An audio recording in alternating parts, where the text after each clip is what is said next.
So a lot of you all have been asking me about this bottle here, the Cathedral from Bardstown Bourbon Company. A lot of you all don't even know what it is. And it got me thinking, there's a bunch of bourbon that you guys ask me about all the time that you don't even know exists until I basically bring it up on the channel. So that's what we're going to do today. Today, we are going to talk about 8-ish bourbons that you've never heard of.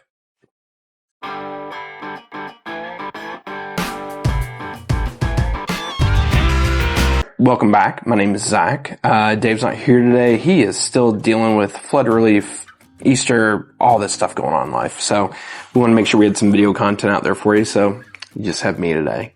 But today we are going to talk about basically bourbon that you all don't know exists. This being one of them. We'll get to it here in a second. But there's a lot of you all that have emailed us, reached out on social media, and asked us about this bottle and this bottle and this bottle. And I always just assume people know about it because, you know, we talk about it, other channels talk about it, other media outlets have talked about it. It's on the secondary. A bunch of stuff's going to be on the secondary. Not all, but a bunch.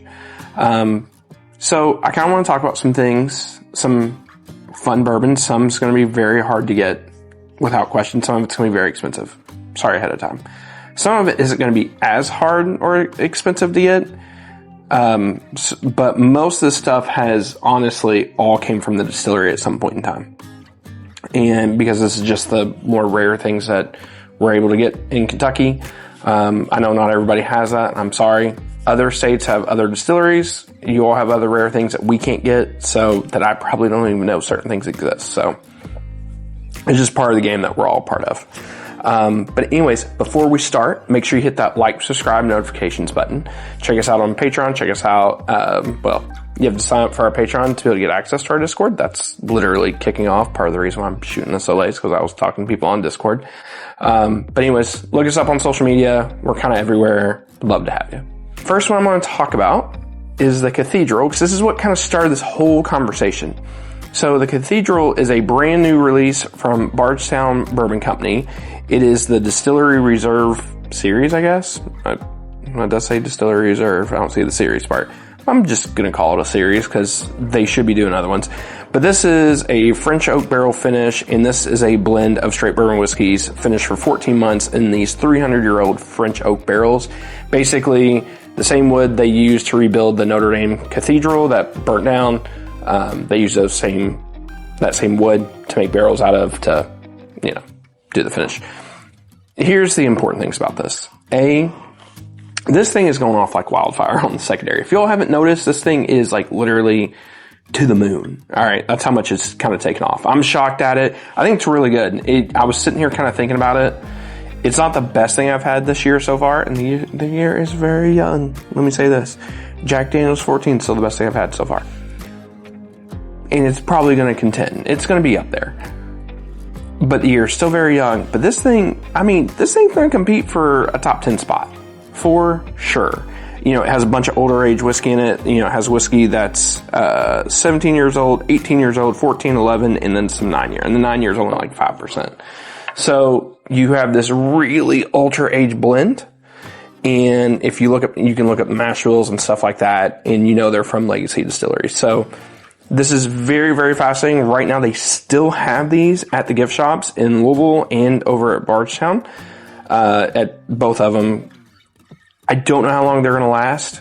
I think they're probably going to run out maybe around Derby. Just total speculating, total guess. Don't hold me to it. And you can get one every 30 days. So not everybody's just sitting in there, just cycling through, just put them on the secondary. So, but anyways, this is a really fun bottle. I really look forward to the Distillery Reserve series. I'm going to call it a series. They don't say series on it. I'm going to call it a series. Don't even care. I look forward to these down the road. I know Dan does an amazing job with some of the blending that he can do there, and I know they got some interesting stuff there. So I look forward to it. Something that if you go to their little gift shop right now, you can actually still get. This is the Evan Williams 23 year. We have talked about this before. This was one of the best things we had all of last year. I think it finished 4th for us last year. I will still argue that this is one of the best ultra age whiskeys on the market. I think it's better than Pappy 23 by like a mile. And for how much and what it is, you can still get it fairly reasonable. Pappy 23, which I get it, has a name and it has this and that, whatever else.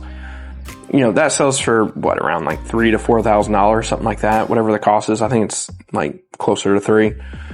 But this on the secondary is like 600 something bucks. And I'm not advocating for the secondary or whatever, but I'm just saying, if you're debating about getting the Pappy 23, this is where it's at. It's phenomenal. It's 107 proof. It doesn't come out every year. It's came out last couple of years. But I'm telling you guys, it is fan-freaking-tastic. It is right now down at the Evan Williams gift shop. By the time this video's out, I don't know how much longer they'll have of it. But overall, this is one of the best ultra-aged products, I think, in all bourbon. And it's phenomenal. It's phenomenal. Next one. This was a new release from last year. This is going to be the Angel's Envy. And I always say this backwards. So I want to make sure I'm saying it right. This is the Angel's Envy Bottle and Bond Kentucky Straight Bourbon Whiskey Cask Strength. That is a lot. There's stuff in there that contradicts itself, but just really quickly, they did a cask strength, and whenever they blended it, they basically were able to take the barrels and blend it at 100 proof to be able to meet its bottle and bond. It's kind of like there's some art with that, because, you know, they were able to be able to say it's cask strength and bottle and bond, and they were able to get it to work. I love it. But the number one thing from this that people don't know is that this is like their first non-finished product. It's fantastic. I think it's great. It is a 375. Same thing with the Cathedral. Cathedral was a 375. I didn't say it before. These are great. Now, this was the first batch. I believe they're out, but I also believe that they are going to do at least a second run of these. You know, these sat down there forever. You could buy like 6, 12 of them. You could buy a ton of them if you wanted. I was really impressed with it. I think Angel's Envy distillate without it being finished is actually really, really good.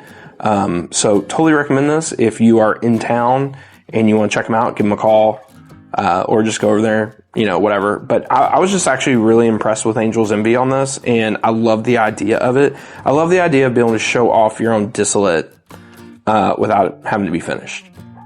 Next one. Now, in the B-roll, I'm probably going to show a couple bottles, but in this one, since there's so many of them, I'm just going to talk about one.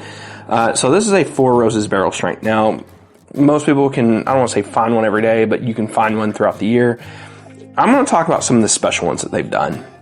This right here is the Father's Day. Now, the Father's Day one is a phenomenal one. This is 134 proof, and actually it's like 135.4 proof, I think. But they released these last year on Father's Day, for the Father's Day event. They had like 2 barrels there, and then the next day they released like another like 4 or 6 barrels, something like that. I can't remember the barrel count, so if I'm wrong, I apologize. But they've also done like a Kentucky Strong. They've done a gift shop, and the gift shop was like a 20-year. Basically, they have like a 20-year, a 16.5, and like an 18-year stuff. I forget all the dates and everything, so I apologize. But they have done such an amazing job releasing these single barrels at the gift shop. And I understand, like, it's not every day. They sell out within a few hours. They don't tell anybody, so nobody really knows ahead of time. And like the the Father's Day one, this is an OESV, and this is a 16-year-old. The Four Roses was funny to me because they left the sign out in front of their gift shop after they closed. They didn't lock the gate, and they left it open, and they let everybody just kind of line up and just do their thing, and they just act like, yeah, you know, maybe we'll have it, maybe we won't.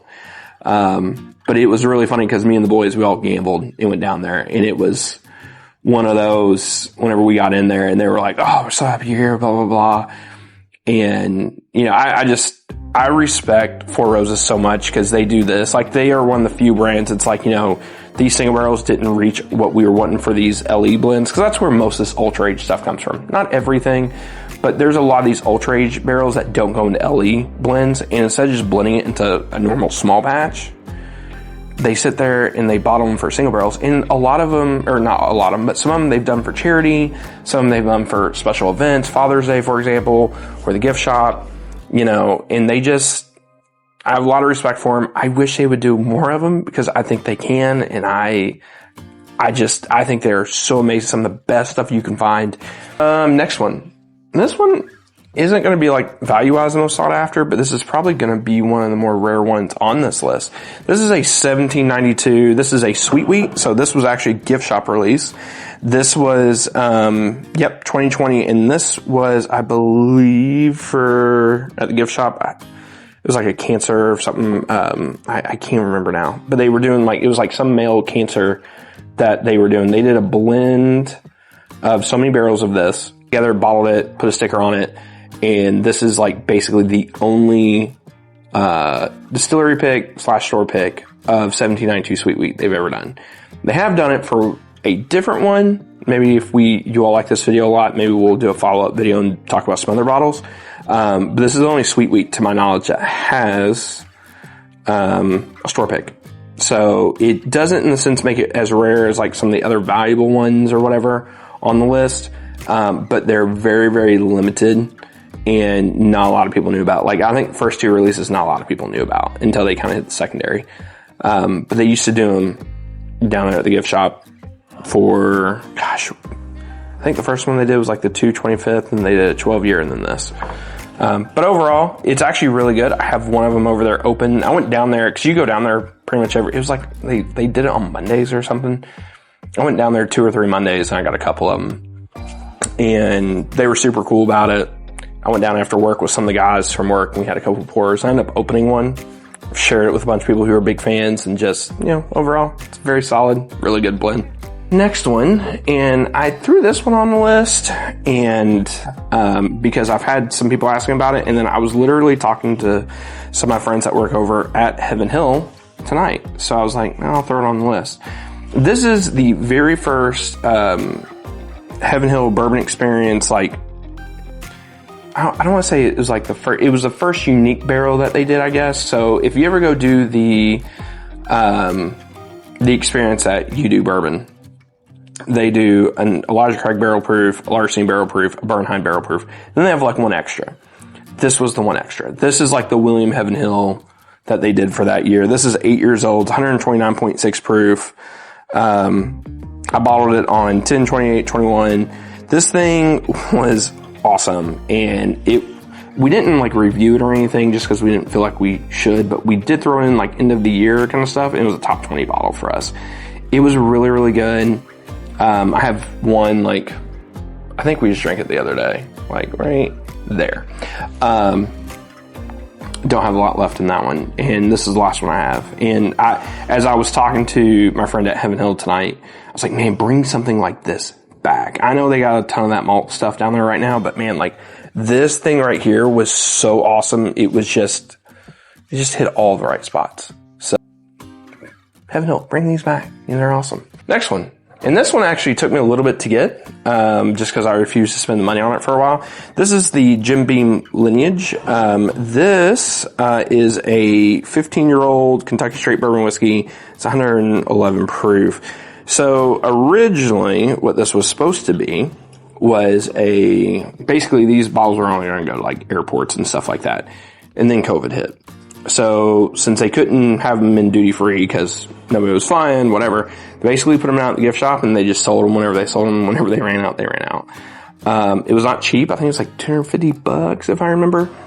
This thing I mean, here's the thing. People sleep on older Jim Beam. Stuff's good, man. Like, I cannot express to you all how good this stuff is at 15 years old. And I get it. Jim Beam, typically you don't get an opportunity to try a lot of that. But just throwing a little proof on there, man, it's awesome. That's what had me so disappointed about the old Granddad 16-year. It was like, what, 100 proof? I was just like, man, you just should have thrown a little proof on there. Price of it was outrageous. But I just think that we all kind of, including myself, sleep on ultra-aged Jim Beam. Just a little proof on there. Just a little. All right, last one. And one of my favorite bottles I own. This is the Brown-Forman. This is 150th. This was a bottle that whenever I seen it was being made, we literally shot a video on it. about releases, and I was like, man, I don't know what I'm gonna have to do to get it, but my heart of hearts, I just need this bottle. And as a Brown-Forman, as an Old Forester, Jack Daniel's like drinker, collector, and all that stuff, I just wanted it so bad. They did the tasting for it. It was not cheap. It was like literally like it was very expensive. With that being said, I'm very happy I got the bottle. And the party for it, the event for it was top-notch amazing. I've told the story before. We go around, we get to try this, we get to try a whole bunch of things. We were the first group in there, and we probably drank through 6 PCs and 6 birthdays before even the next group got in there. And literally the Brown family, they found out, they're like, go clean them out. Go get everything we got, bring it out here. Everybody's getting ready. Everybody's going to be able to try everything. The Browns really hosted one of the best parties on the Bourbon Trail that we've had here in years, maybe ever. I don't know. Food was top notch. Everything was top notch. And also, I just always like to point this out too. This is the box it came with. This box, it's arguably single-handedly the greatest packaging I've ever seen. But the box itself, it came from part of the old rick house that they tore down. They reused all this wood to make the boxes and stuff. I just love the characteristic of it with the scratches in it and the indentions on it. Like, you know, there's stories in there of tools and barrels just tearing this stuff up. And it's just, I don't know. As I get older and more kind of a softy I get with all this stuff, it just, man, it's just awesome stories. But anyways, that's kind of my list of bourbon that, you know, you might not know exist. And some of this was really quick. A bunch of stuff we have reviewed over time, so I'll attach all those reviews in the description. So if you have anything you want to check out, please check them out below. So, but anyways, let me know if you all like this stuff. We'll talk about doing some more of this kind of content maybe down the road. And yeah, until the next time, we'll see you.